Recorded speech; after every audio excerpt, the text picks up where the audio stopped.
अस्सलामु अलैकुम वरहमतुल्लाहि वबरकातुहू। दज्जाल के बारे में मुख्तसर सी चीज़ बतला दे, बहुत गौर से सुने इस चीज़ को कि दज्जाल जब आएगा तो इस रोए ज़मीन पर 40 दिन रहेगा, सिर्फ 40 डेज़। कितने दिन रहेगा? 40 दिन रहेगा सिर्फ, और एक दिन 1 साल के बराबर होगा, और एक दिन 1 महीने के बराबर होगा, और एक दिन 1 हफ्ते के बराबर होगा, और बाकी दिन हमारे इन्हीं दिनों के मिसल होंगे जैसे गुजर रहे हैं।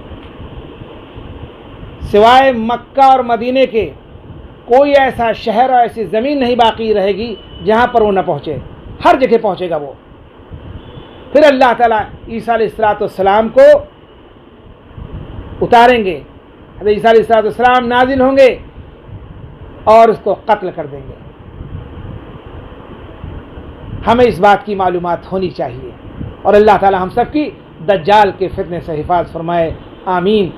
अल्लाहुम्मा इन्ना नऊज़ु बिका मिन फितनतिद दज्जाल, ये दुआ मांगा करें। आमीन, अल्लाहुम्मा आमीन।